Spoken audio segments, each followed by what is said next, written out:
Hello there. We need to talk about some incredibly serious weather that's bearing down on the UK. The Met Office has just taken the rare step of issuing a red warning, that is their absolute highest level of alert, for a storm they're calling Goretti. Now, this is not just your typical windy winter's day. This has been described as a major event, a multi-hazard storm, the likes of which forecasters are saying they haven't seen for a very, very long time. So in this explainer, we are going to break down exactly what is going on, where the biggest risks are, and most importantly, what the official advice is to keep yourself and your family safe. Let's dive right in.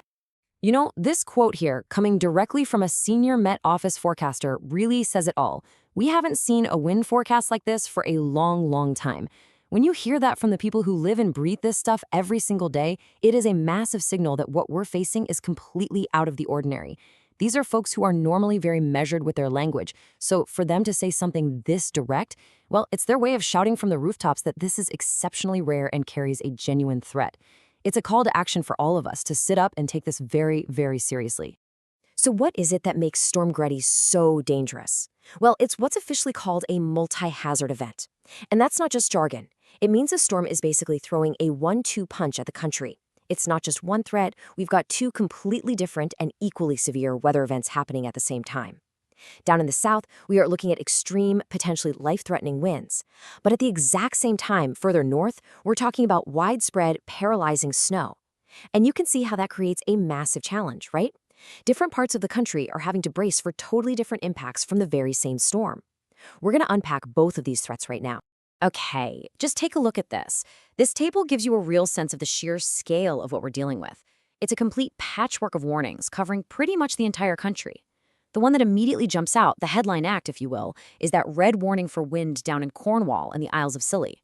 That is the highest alert possible. It's only issued when there's a real belief that the weather itself could pose a danger to life. But don't let that distract you from the rest of the picture.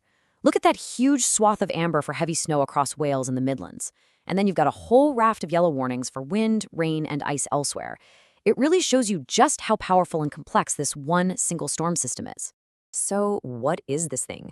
What is Storm Goretti? Well, in simple terms, it's an area of low pressure out in the Atlantic that is intensifying at an absolutely explosive rate. And the key ingredient here is the jet stream, that fast-moving river of air high up in the atmosphere. The jet stream is positioned perfectly to act like a giant vacuum cleaner, sucking the air out from the top of the storm, which causes it to spin faster and deepen dramatically. It's a process that some people call a weather bomb, and that's what's generating these truly ferocious winds. Oh, and the name? That came from Meteo France, the French weather service, because they're also bracing for a major hit as this thing tracks eastward. Now, you might be wondering, how can one storm bring both hurricane-force winds and a blizzard? Well, it all comes down to a classic meteorological showdown, a battle of the air masses. Think of it like a heavyweight boxing match taking place right over our heads. Pushing in from the southwest, you've got Storm Goretti dragging in all this relatively mild, moist air from the Atlantic. That's the fuel for the rain and the wind. But it's running smack into a stubborn block of freezing cold Arctic air that's been squatting over the UK. The line where they meet is the battleground. As all that moisture from the storm hits the wall of cold air, boom, the rain instantly turns to heavy snow. And that's precisely why Cornwall is battening down the hatches for wind, while just a few hundred miles away, the Midlands are preparing for a potential whiteout. All right, let's tackle these threats one at a time, and we have to start with the most urgent and dangerous part of this storm, those extreme winds that have prompted that very rare red warning for the southwest of England, focusing right in on Cornwall and the Isles of Scilly. 100 miles per hour. Just let that number sink in for a second. 100 miles per hour. These are the top-end wind gusts being forecast inside that red warning area, expected to hit between 4 p.m. and 11 p.m. To put that into perspective, that is the equivalent strength of a Category 2 hurricane. These are not just strong winds, they are destructive winds. Even for a part of the UK that's used to a bit of a blow, this is being described as truly exceptional. This number is the single biggest reason for that danger to life warning. So what does a 100-mile-per-hour wind actually do? Well, the number one threat to life is from flying debris. We're not talking about leaves and twigs, we're talking about roof tiles, bins, garden furniture, all turned into deadly projectiles. There's a very real chance of significant structural damage to buildings, with the Met Office explicitly warning that roofs could be blown off homes. You can pretty much guarantee widespread and long-lasting power cuts, which also means you could lose mobile phone service. Transport will grind to a halt. Roads, bridges, they'll all be closed. And along the coast, conditions will be absolutely treacherous with enormous waves. The message could not be clearer. This is not weather to go and look at, it is weather to hide from. Now, this is a critically important warning. It's about a really deceptive feature of these intense storms. As the very center of the low pressure, the eye of the storm, so to speak, passes right over you, the wind can drop away to almost nothing. It can become strangely calm for a little while. This is an incredibly dangerous trap. You might think it's all over, but this lull will only last for maybe half an hour at most. Please, do not be fooled by it. Do not go outside to check for damage, because as soon as that center moves past, the winds on the other side will slam back in with terrifying speed, jumping from maybe 30 miles an hour back up to 100 in just a few minutes. It's one of the most dangerous parts of the storm. Okay, let's completely change tack now. Because while the Southwest is dealing with those incredible winds, a massive area covering Wales, the Midlands, and up into the Peak District is facing a totally different, but just as disruptive threat from Storm Goretti, a whole lot of snow.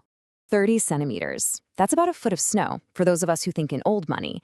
That's the top-end amount that forecasters think could fall over the higher ground in that amber warning area. We're talking places like the Welsh Mountains and the Peak District. But even at lower levels, 10 to 15 centimeters is on the cards quite widely. And crucially, this is going to be heavy, wet snow, the kind that sticks to everything and weighs a ton. That amount of snow falling that quickly is more than enough to cause absolute chaos. And the impacts from that much heavy snow are huge. The biggest concern is transport. There is a very high chance of people getting stranded in their cars as the roads just disappear under a blanket of white. For those in more rural communities, especially on higher ground, there's a real risk of being completely cut off from the outside world for several days. We can expect travel chaos across the board. Rail and air cancellations are almost a given. And just like with the wind, the sheer weight of this wet snow can bring down power lines and tree branches, leading to power cuts. The bottom line is, by Friday morning, travel across this whole central part of the UK is going to be incredibly difficult, if not impossible.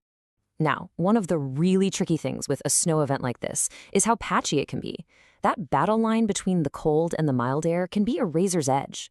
So even if you're in the warning area, it doesn't mean you're guaranteed a foot of snow.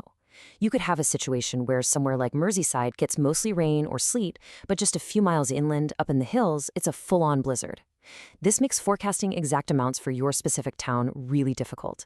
But the key message is that the overall risk of major disruption across that entire central belt is very high. So once the worst of the wind and snow has moved on, is that it? Are we in the clear? Well, not quite. The disruption doesn't just magically switch off when the storm leaves. We need to look at what's coming up over the weekend and beyond, because there are still some hidden dangers to watch out for. Okay, so let's walk through the next few days. Friday, the storm system itself is slowly pulling away eastwards, so the winds will ease, the snow will stop.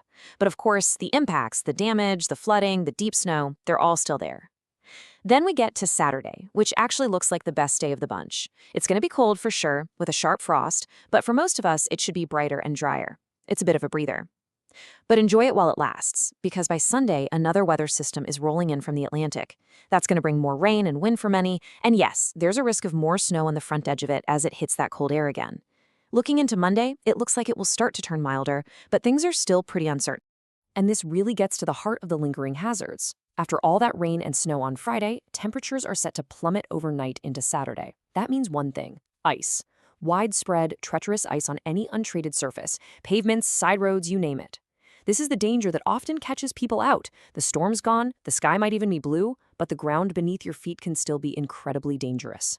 And beyond the weekend, the forecast is still a bit murky.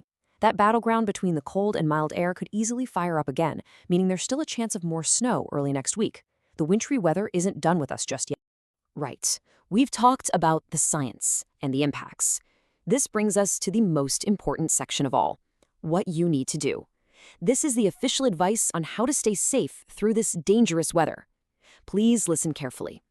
Let's be absolutely crystal clear about this. If you are in that red warning area in the Southwest, the advice is blunt and it is non-negotiable.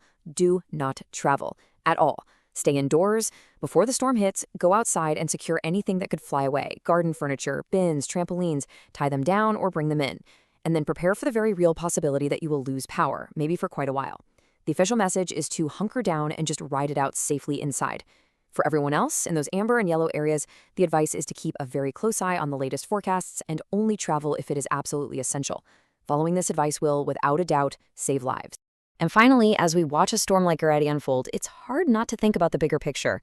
When you see events of this magnitude with this kind of rapid intensification and extreme impact, it does make you wonder. As our climate continues to warm and our weather patterns become more volatile, are these rare high-impact storms going to become a much more common feature of our winters? It's a very sobering thought to end on. Whatever you're doing, please stay safe out there.